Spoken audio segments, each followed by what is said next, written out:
We started the fire. Yes, the fire rises. How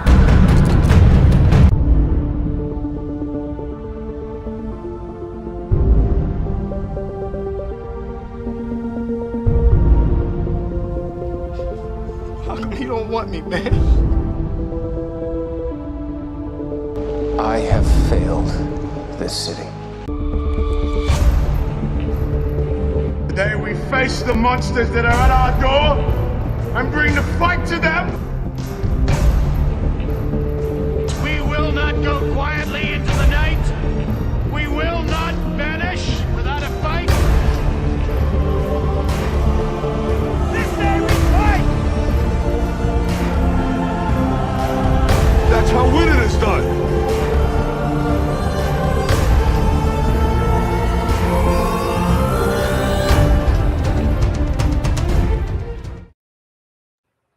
Greetings, Vault Dwellers and Surface Dwellers alike. Welcome to the first episode of Fallout Recap. I'm still kind of workshopping the name here, but every week we are going to be doing an episode where we talk about the latest episode of Fallout on Amazon Prime. Joining me is my resident ghoul, person who could probably use a stim pack or two. We got Jason Ingram. What's up? You're right, I could. I also could use that nutrients that I get from, spinal cords, things like that. That's always beneficial. Yeah, we got you, bro.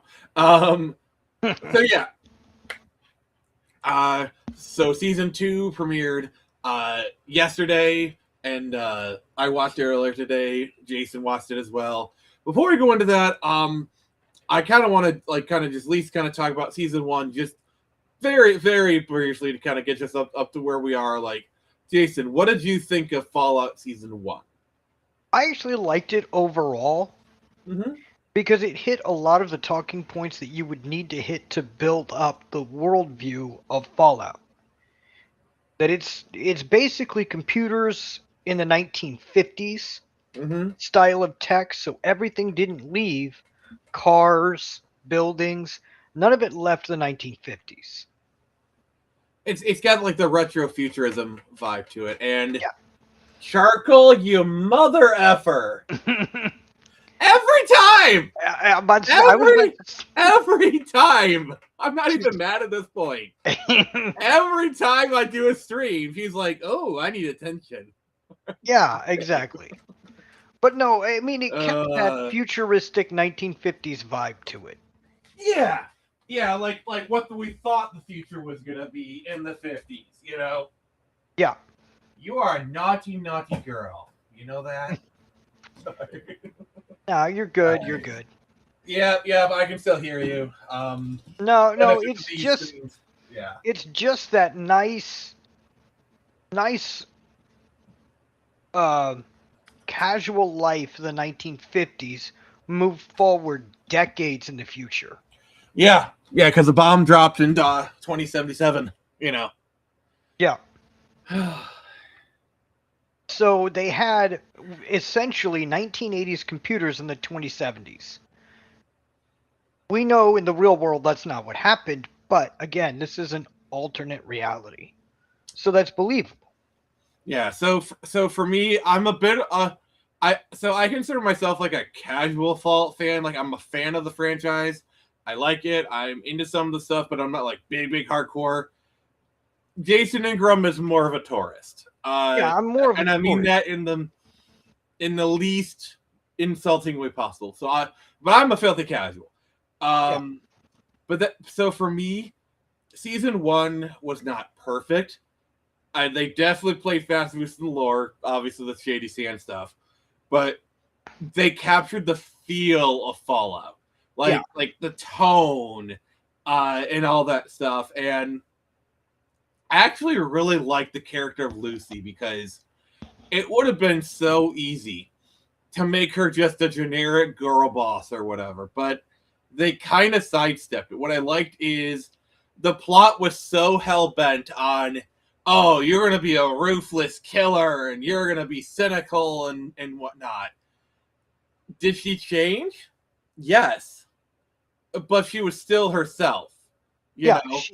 Like, my favorite scene is, like, the golden rule, mother effer. You know? Yeah, exactly. She stayed herself, but got ruthless when she needed to be, but passive when she didn't need to be, which was impressive. Yeah. Because Like, she's surviving, but she, you know, it's like, she does what she needs to do, but she still clings to her, you know, her morals whenever she can. But what I like about Lucy is, like, push come to shove, she'll do what she needs to do. She might not like it. And I really like that, because her character is like a bend but don't break kind of thing. Yeah. I was actually surprised that she didn't step out of the vault and start killing people left, right, and center, and no one could stop her. Unlike most people who play Fallout. Yes. Myself included. I've played a little bit of Fallout New Vegas. Just the intro. That is it. Like you said, I am very vague on what the world actually is. That means I've got to get the original Fallout and work my way forward. Not necessarily. I mean, you can kind of jump around. I've never played Fallout 1 and 2 myself.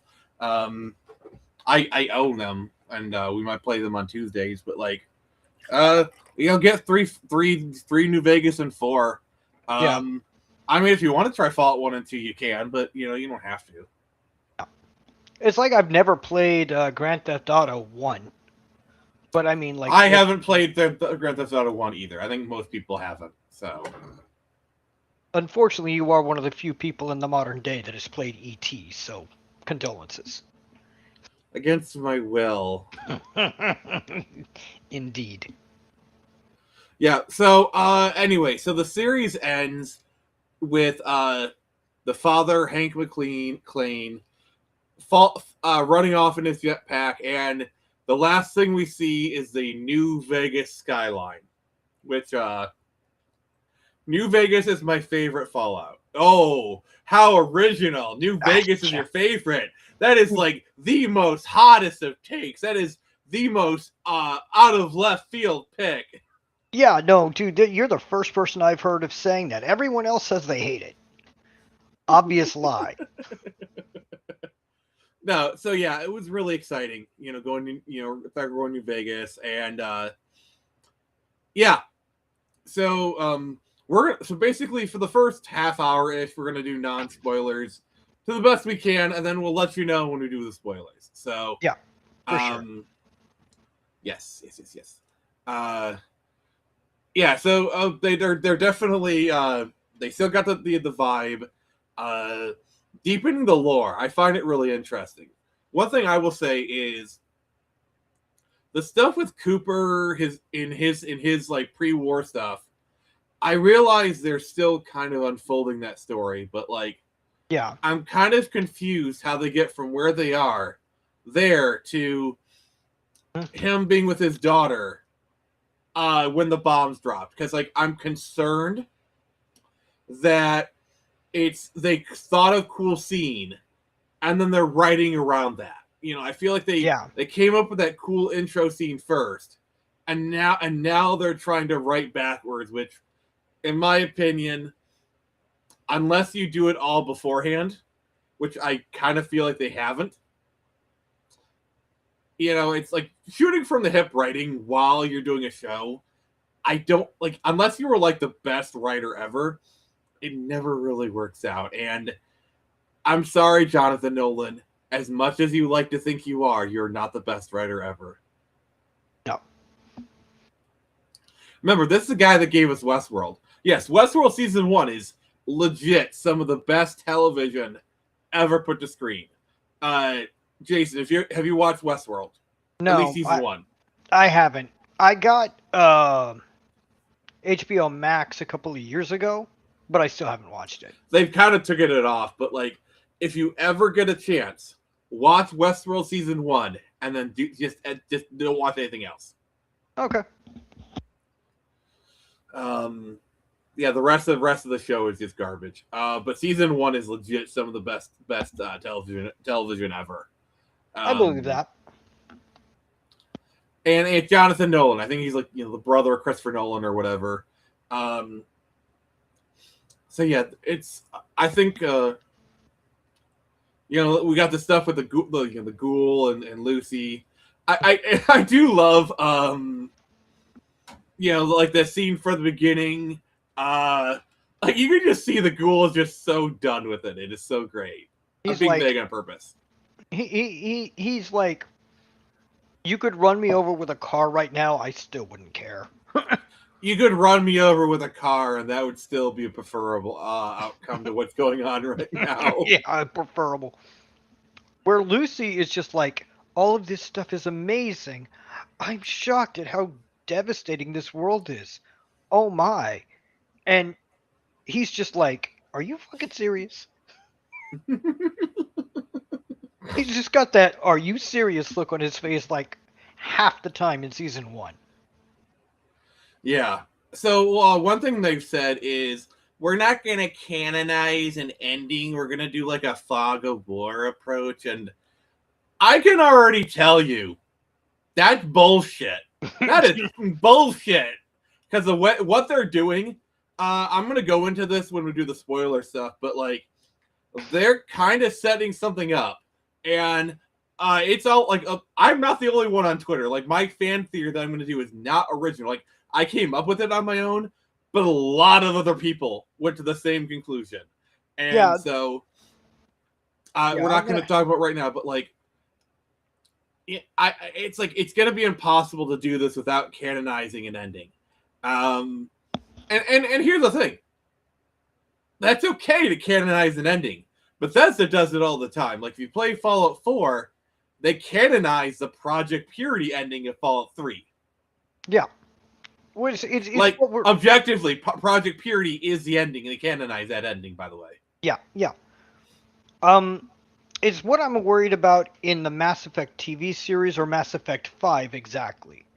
Because they're going to have to canonize an ending in some form. Because when somebody picks a new game and not importing Mass Effect 3 and Andromeda, then the ending you get is the canon ending. See, the problem is, if you're setting something like hundreds of years removed for an event, then yeah, you could do a fog of war really easily because, loss of time. But this is 15 years after the events of New Vegas, okay? And the events of New Vegas, especially the stuff that happens afterwards, like it's pretty big. Like it's pretty earth-shattering for the area. So like yeah. And I can see with like how they're approaching it, like they're trying to do it like just a little, this is like a little minor spoiler, but like the Great Khans are there. Yeah. They don't canonize what happened to the Great Khans. They don't say, did you kill the leader? Did you do this or do that? Did you, I can see they're trying to do that. And I feel like the spoiler that we're going to talk about later is also an attempt at that. But the problem is, when you're trying to do that, it also has a knock-on effect. Like, it's basically remember how in Rise of Skywalker, when it's revealed that Palpatine was there, and then it was retconned that the Palpatine that was killed in Return of the Jedi was a clone. You have a retcon that is so bad it makes the other stuff, the older stuff, worse because of it. Yeah, that is what I fear. Is what I'm trying to say. Yeah, I agree with that effect. To avoid not spoiling, we're going to go with the Mass Effect handling here. If they canonize the destruction ending, then it kind of weakens all the other choices you had to make. To be fair, Mass Effect 3 did a really good job of that already. Yeah, no, well, Mass Effect 3 took a sledgehammer to all our hopes and dreams, and then hit us with a nuke for fun. And then made Shepard stub his toe for good measure. Yes, exactly. But this show is at least trying to be as vague as possible which direction they're going. But I do feel like they're not it's not working out well enough for them, because they're kind of doing some stuff that like I'm not kind of concerned about. Oh gosh. But yeah. So anyway, so like some other stuff, like the music was great. Oh yeah, for sure. They're definitely doing the future stuff. There's a moment in the show that I'll kind of talk about spoiler stuff when a song from the game gets picked up, and I was very happy. And we'll get to that. We'll get to that. We'll get to that. I'm trying so hard. Which I appreciate. I will say this about that song. I didn't know it was in Fallout New Vegas. I've listened to that song most of my life, and that's like it's okay. All right, screw it. So we're just gonna say this, and then we're gonna do spoilers. I'm sorry, I can't hold it anymore.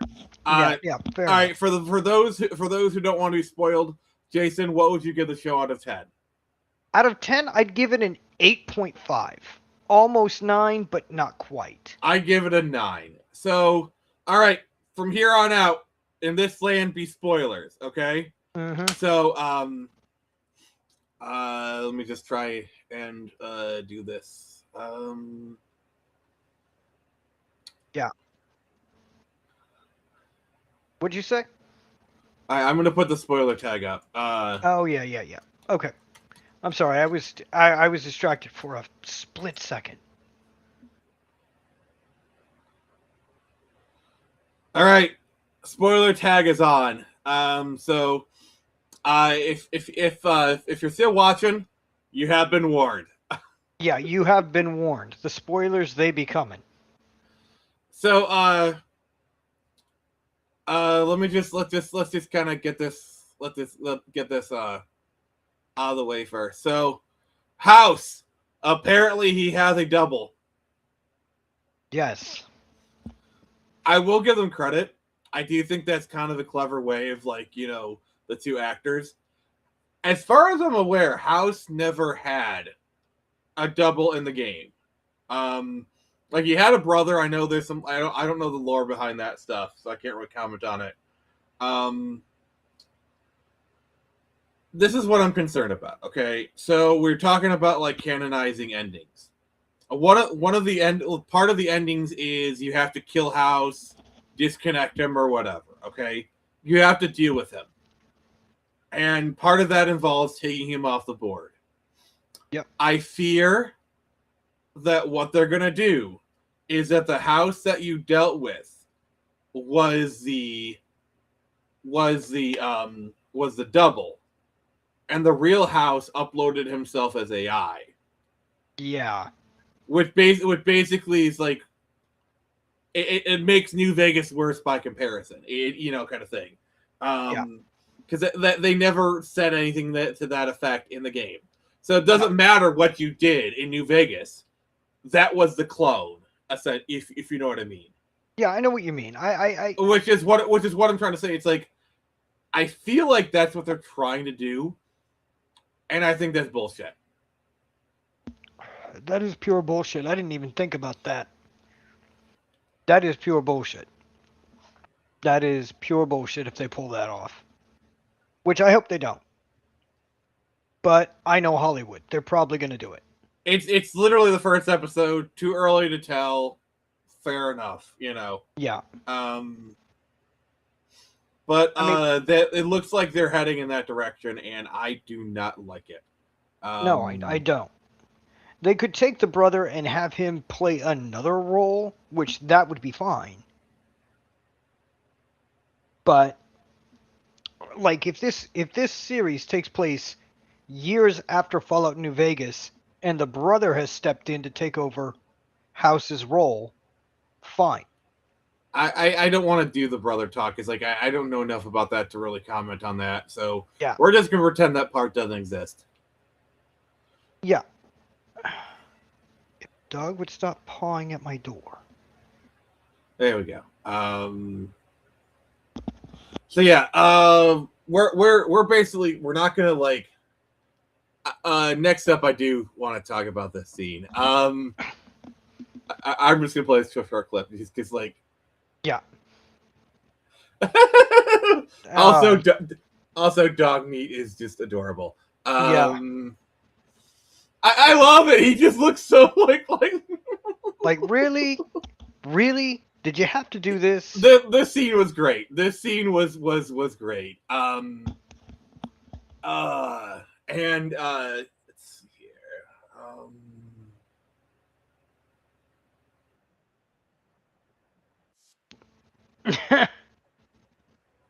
Yeah. Like okay, as a New Vegas fan, they could not have picked a better scene to drop that song in. Like that was Yeah. perfect. That Yeah. was perfect. That was like bloody perfect. I loved it. God Yeah. damn. Like like big iron on his hip, and it's like I loved how when it started, you could like it's like they show the gun on the thing. It's like Yeah.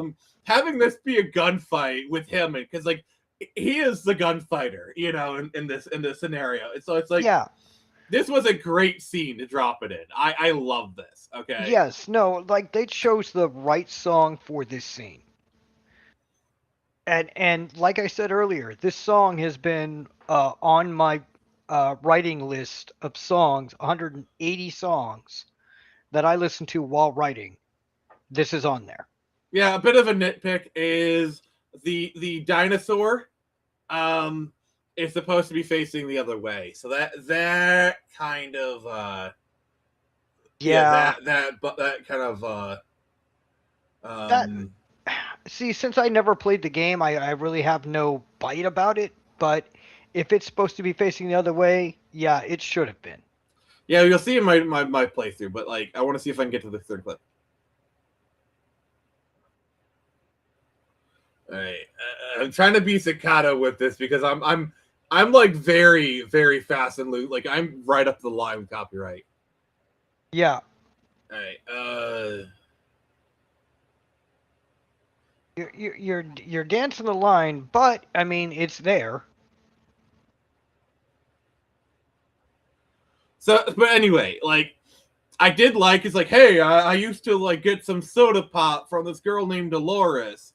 That was an interesting little lore drop right there, because for those who don't know, Dolores, that's Boone's wife. Ooh, I did not know that. Yeah, I love how you're pretending to understand what I'm saying. Boone is a companion. He's one of the sharpshooters. Basically, the people of Novak sold the wife into slavery, and you got to avenge it. I would, but that's because that's who I am as a person. But So yeah, like they got the Great Khan's banner. So apparently, the Great Khans kind of rolled in, booted out whoever was left in Novak or whatever. So we're doing a New Vegas playthrough on Saturday, and when I get to Novak, I'll do some explaining. Yeah, that's fair. But the thing is, they do make it very clear that the Ghoul has been in New Vegas before. I mean, the Ghoul has. Obviously, Coop has. We saw that in the previews. Mm-hmm. So, like, there's a scene of Coop in the Lucky 38. Is that pre the events in New Vegas? Because here's the other problem. In New Vegas, they make it very, very clear. No one has been in the Lucky 38 in, like, forever. Yeah. So that like the courier going into the Lucky 38 is a big freaking deal. And the Lucky 38 is right on the strip. So like somebody going into the Lucky 38 is pretty obvious. So the Ghoul going in, like, I don't know, it's this kind of explains that it's after the game, but if it happens before the game, that's questionable. I don't know, because like they said he was here 20 years ago. And New Vegas takes place 15 years prior to here. So it would be 5 years before the events of New Vegas. Yeah.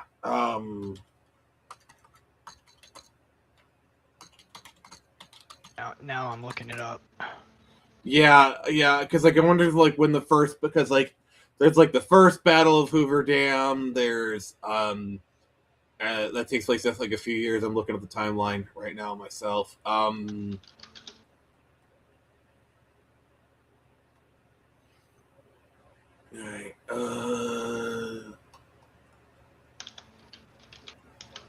Yeah, because I got the Fallout timeline right here. I'm just kind of going further ahead.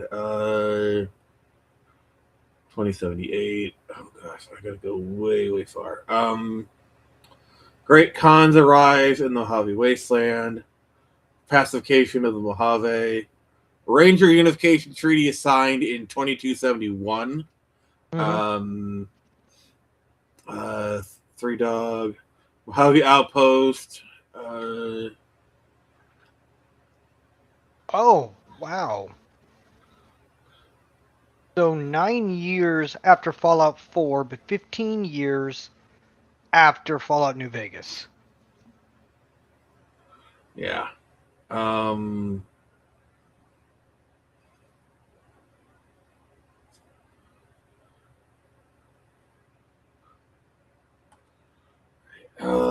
First Battle of Hoover Dam date. 2277. Mm-hmm.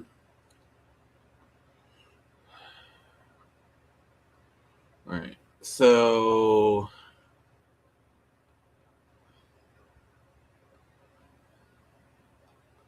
and then Fall New Vegas takes place in 2281.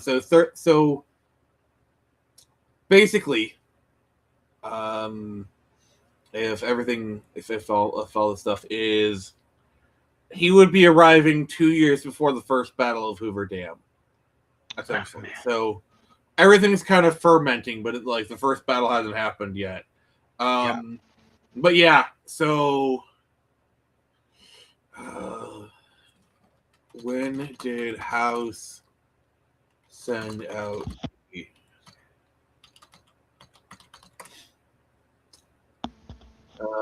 2274. So Mr. House reemerged in 2274.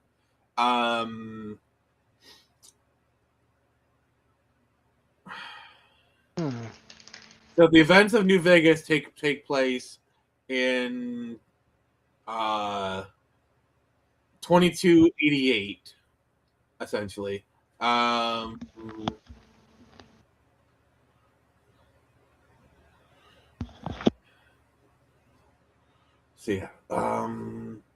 So they're putting it just far enough that they can roughly make some assessments or changes if need be.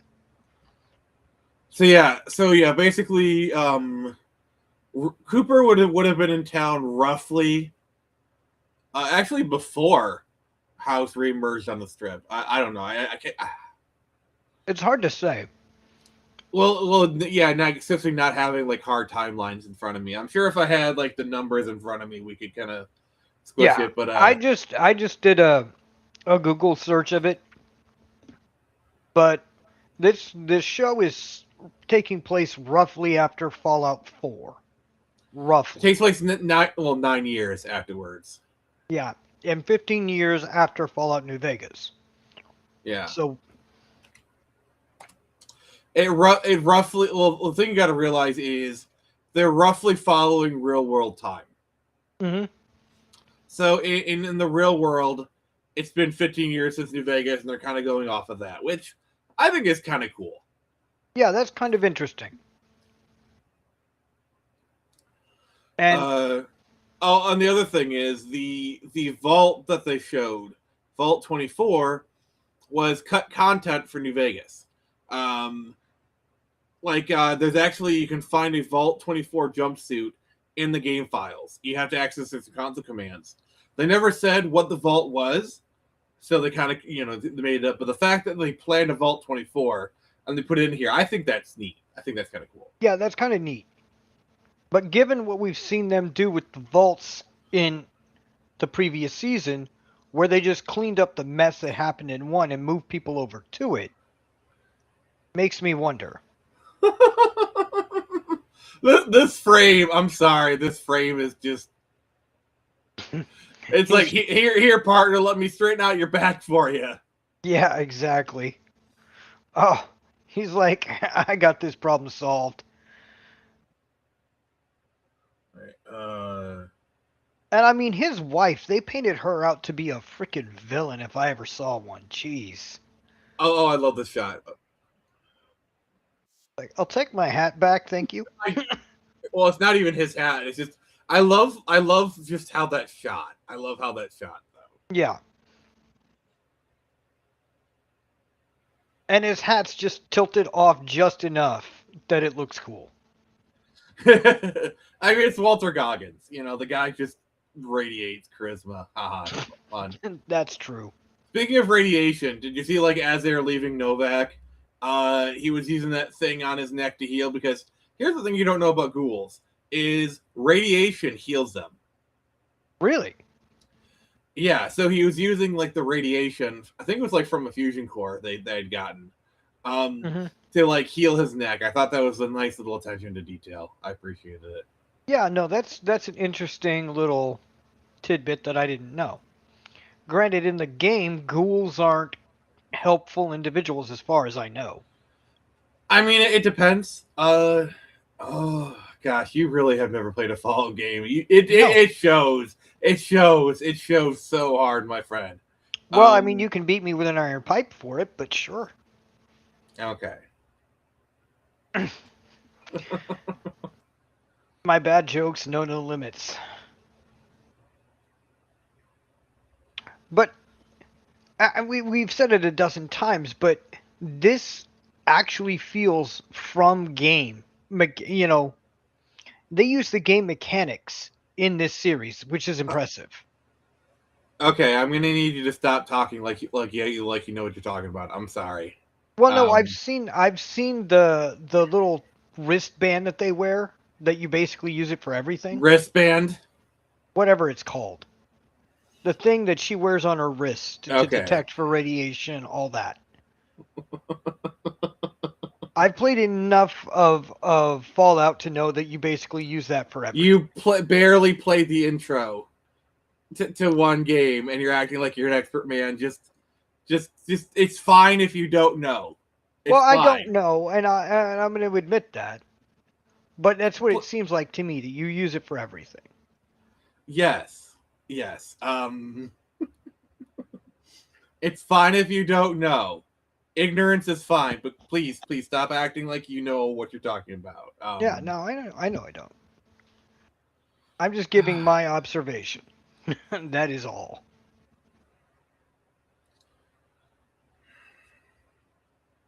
Now, granted, I've watched you play Fallout, whatever Fallout you were playing. Fallout 4. Fallout 4. You use it to check your stats, all that kind of stuff. Yeah, they're Pip-Boys. They're basically wearable computers, essentially. Yeah. But that's what they're using it as. Not some kind of mysterious device that nobody knows what it does.